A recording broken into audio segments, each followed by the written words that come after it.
C'est une technique bien souvent utilisée dans les sites internet comme celui-ci pour pouvoir animer les textes à la manière d'une machine à écrire, comme dans le cas de notre site internet présenté. Dans ce tutoriel, je vais te montrer une technique simple pour pouvoir réaliser un effet similaire avec seulement l'HTML et le CSS. Nous n'allons pas intégrer des boucles comme sur cette page internet. Pour notre tutoriel, nous allons nous limiter à un seul effet sans boucle JavaScript. Cet effet sera affiché à chaque fois que nous allons charger notre page à nouveau. Pour la démo, nous avons besoin juste d'une feuille d'HTML et d'une feuille de style CSS. Dans ma feuille de style, j'ai inclus juste des propriétés CSS pour pouvoir centrer mon contenu pour raison de démonstration. Nous allons tout d'abord commencer par construire l'élément HTML qui contiendra notre texte. Pour cela, je vais utiliser un simple div en HTML et à ce div là, je vais ajouter une classe CSS. Cette classe, je peux l'appeler par exemple c-typing. Et à l'intérieur, je vais mettre le texte qui va être animé. Notre démo machine à écrire, par exemple. Maintenant, je vais m'appliquer pour styler ce que nous venons d'écrire. Pour cela, je peux tout d'abord donner globalement un font family qui est générique en CSS. Je peux donner le font family monospace. Et maintenant, je vais prendre la classe que nous avons créée, c-typing. Et cette classe-là, je vais ajouter des styles désormais à celle-ci. À c-typing, ce que je peux faire, c'est d'abord d'augmenter la grosseur du texte pour qu'il soit un peu plus visible à l'écran. Je vais mettre 32 pixels par exemple. Je vais donner un font weight pour le mettre en gras. Et je vais mettre appliquer bold. Ensuite, nous devons ajouter le curseur qui va être animé plus tard. Pour cela, il faut simplement utiliser un border right en CSS et là-bas donner par exemple 3 pixels et définir en tant que solide. Donc sans couleur, cela prendra par défaut la couleur noire.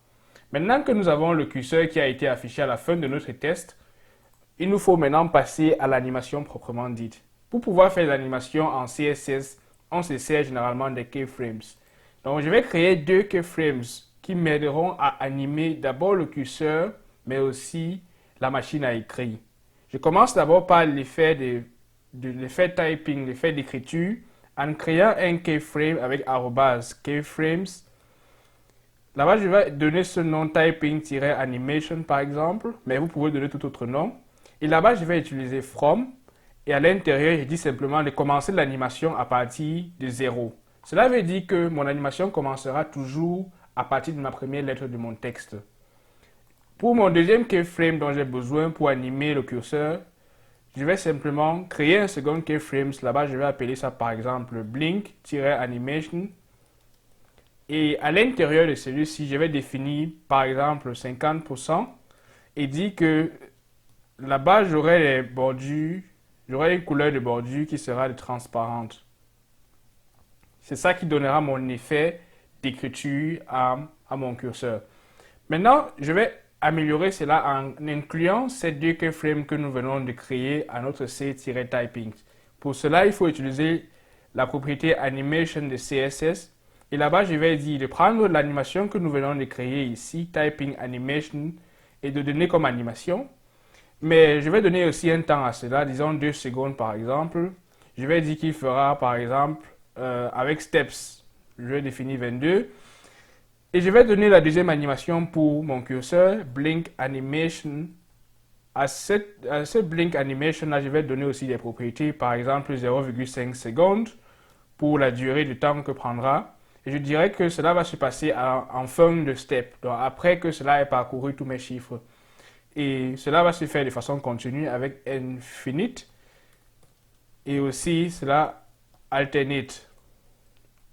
Maintenant que nous avons défini notre animation, on se rend compte que pour le moment, nous n'avons pas encore les effets estompés sur notre curseur et sur notre texte.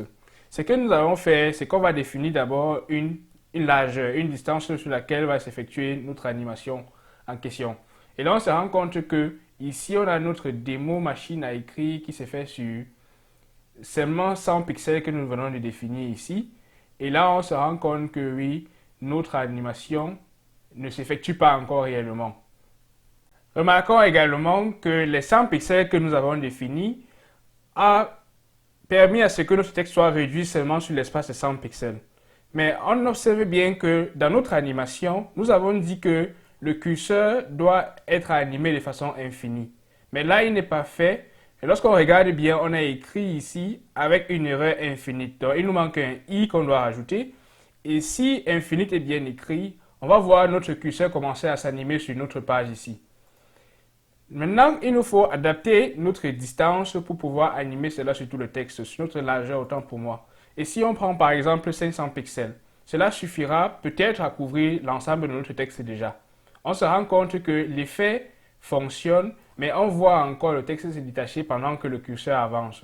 Pour pouvoir s'en débarrasser, on va se servir de deux propriétés CSS. Tout d'abord, on va enlever les white space avec l'attribut white-space et on va dire là-bas qu'il y aura nowrep. On va voir que pendant l'animation, cela va s'effectuer désormais sur la même ligne sans avoir à casser les lignes. Mais pendant que l'animation s'effectue, on rencontre toujours le texte qui n'est pas encore affiché. Pour cacher ce texte-là, il nous faut simplement appliquer un overflow et là-bas on va donner la valeur hidden. Maintenant, on va se rendre compte que pendant que cela va animer notre texte, on ne verra plus le texte qui est encore en train de venir. Ainsi, on peut écrire un effet de texte, un effet de simuler une machine à écrire sur notre site internet avec seulement l'HTML et le CSS. Plus tard dans notre tutoriel, nous allons voir comment on pourra simuler cela de façon infinie ou alors en modifiant le texte et pas seulement la première fois lorsqu'on arrive sur un site internet. Dis-moi ce que tu en penses en commentaire. Merci d'avoir suivi cette astuce. N'hésite pas à partager avec tous les développeurs. À très bientôt pour une nouvelle astuce.